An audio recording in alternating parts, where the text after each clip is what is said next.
नमस्कार। आज हम पढ़ेंगे क्रिया विशेषण, जिसे आप इंग्लिश में एडवर्ब कहते हो। क्रिया विशेषण होता क्या है? क्रिया विशेषण का अर्थ है क्रिया की विशेषता बताना। जो शब्द क्रिया की विशेषता प्रकट करते हैं वे क्रिया विशेषण कहलाते हैं। क्रिया क्या हुई? क्रिया हुई वर्ब, बोलना, सुनना, चलना, उठना, बैठना, ये सब क्या है? क्रिया। और यदि मैं बोलूँ कि सीता गाती है तो सीता क्या कर रही है? गाती है, दैट इज क्रिया। गाती है क्रिया हो गई। यदि मैं बोलूँ सीता मधुर गाती है तो गाती कैसे है वो? मधुर। तो मधुर क्या हो गया? क्रिया की विशेषता हो गई। तो चलिए कुछ उदाहरण आपके समक्ष रखे हुए हैं। रमा धीरे धीरे खाती है। रमा की क्या है? खाती तो है, पर कैसे खाती है? धीरे धीरे खाती है। तो क्रिया की विशेषता क्या हो गई? धीरे धीरे। हमें सुबह शाम दांत साफ करने चाहिए। दांत साफ करने चाहिए, हम तो रोज़ाना करते हैं दांत साफ, परंतु हमें सुबह शाम करने चाहिए। साफ करने की, दांत साफ करने की एक विशेषता दे रखी है कि हमें सुबह भी करने चाहिए और शाम को भी करने चाहिए।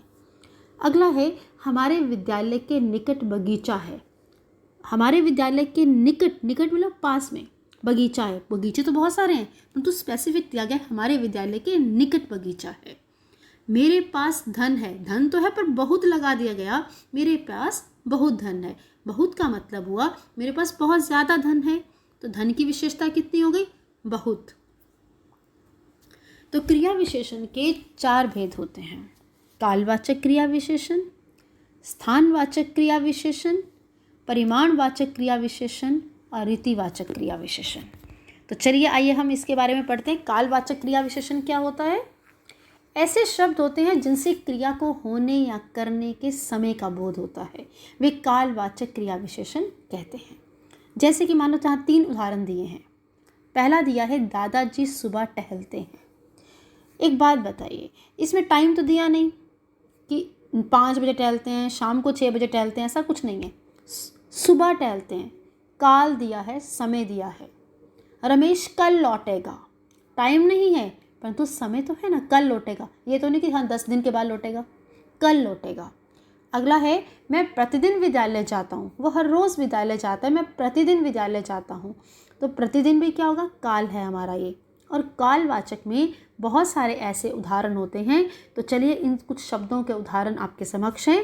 जैसे कि यदा कदा, जब, तब, हमेशा, तभी, तत्काल, निरंतर, शीघ्र, पूर्व, बाद, पीछे, घड़ी घड़ी, अब, तत्पश्चात, कल, कई बार, अभी, फिर कभी आदि। अब बहुत सारे ऐसे वाक्य आ जाते हैं जिसमें हमें कालवाचक बना, कुछ भी ऐसा आ जाए, कोई क्वेश्चन प्रश्न आ जाए, वाक्य आ जाए, उसमें हमें कालवाचक शब्द को जोड़ना होता है। तो ये समक्ष हैं आपके कालवाचक क्रिया विशेषण। तो आइए हम अगला करते हैं, स्थानवाचक क्रिया विशेषण। स्थानवाचक क्रिया विशेषण होते हैं ऐसे शब्द होते हैं जिनसे क्रिया के होने के स्थान या दिशा का बोध होता है, वे स्थानवाचक क्रिया विशेषण कहते हैं। और कई बच्चे तो हमें बोलते हैं कि चंडीगढ़ जाना है, मुझे दिल्ली जाना है, तो स्थान हुआ। परंतु यहाँ स्थानवाचक क्रिया विशेषण क्या होता है? जैसे कि मेरे पास 2 पेन है। मेरे पास 2 पेन है। मंदिर के सामने प्रसाद बंट रहा है। जगह है, जगह क्या बताई गई? सामने। स्थान कौन सा बताया गया? सामने। मंदिर के सामने जाना है, कहीं और नहीं जाना हमें। मंदिर के सामने प्रसाद बंट रहा था। नेक्स्ट है, गीता इधर उधर घूम रही है। तो इधर उधर स्थान हो गया हमारा ये। अब ऐसे ही कुछ उदाहरण हमारे समक्ष हैं, जैसे कि भीतर, भीतर आ जाओ। कोई जगह नहीं बताई कि कहाँ जाना है। बाहर आ जाओ, अंदर जाओ, यहाँ वहाँ कहाँ घूम रही हो, किधर जा रही हो, इधर उधर, कहाँ, दूर मत जाओ, दाएं आओ, बाएं आओ, ऊपर मत जाओ, नीचे खेलो। ये सब क्या है? स्थानवाचक क्रिया विशेषण। परिमाणवाचक क्रिया विशेषण, ऐसे शब्द जिनसे क्रिया की मात्रा और परिमाण का बोध होता है, वे परिमाणवाचक क्रिया विशेषण कहते हैं। जैसे कि मान लो 3 उदाहरण हमारे दिए समक्ष हैं। बूंद बूंद से घड़ा भरता है। घड़ा तो भरता है परंतु बूंद बूंद से भरता है। बूंद बूंद क्या हो गई? मात्रा हो गई। उतना खाओ जितना पचा सको। ज़्यादा नहीं खाना, उतना खाओ जितना पचा सको। ये हमारी क्या है? नापना, तोलना, नाप तोल के खाओ। हरी शाक सब्जी अधिक खाओ। और सब्जियां तो खाओ परंतु अधिक खाओ। कौन सी सब्जी दिखानी है? हरी सब्जी, हरी शाक सब्जी अधिक खाओ।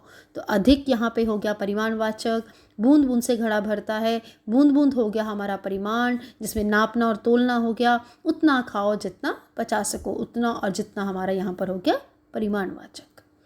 और परिमाणवाचक क्रिया विशेषण के कुछ उदाहरण आपके सामने हैं, जैसे कि थोड़ा थोड़ा, अत्यंत, अधिक, अल्प, बहुत, कुछ, पर्याप्त, तक, कम, न्यून, बूंद बूंद, स्वल्प, केवल आदि शब्द प्रयोग में आते हैं।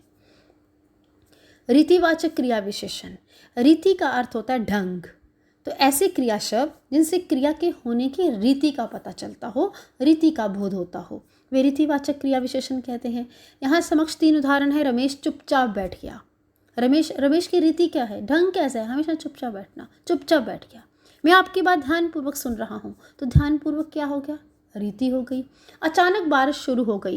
यहाँ पे समय नहीं आएगा क्योंकि बोलो अचानक बारिश शुरू हो गई। इसको बारिश का ढंग है, शुरू हो गई, जब मर्जी अचानक शुरू हो गई।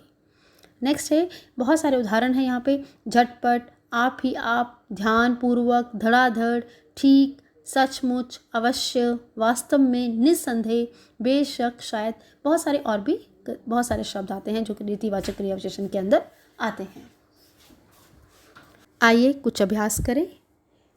क्रिया विशेषण शब्दों को रेखांकित करके उसके उचित भेद छांटिए। श्याम बहुत बोलता है।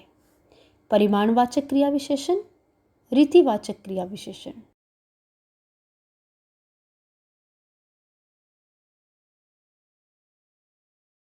सही उत्तर परिमाणवाचक क्रिया विशेषण। राधिका अभी चली जाएगी। रीतिवाचक क्रिया विशेषण, कालवाचक क्रिया विशेषण।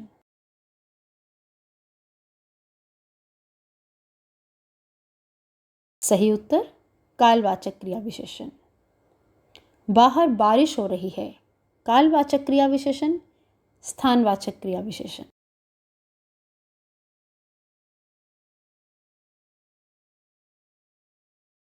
सही उत्तर स्थानवाचक क्रिया विशेषण। कम खाना खाया करो। परिमाणवाचक क्रिया विशेषण, रीतिवाचक क्रिया विशेषण।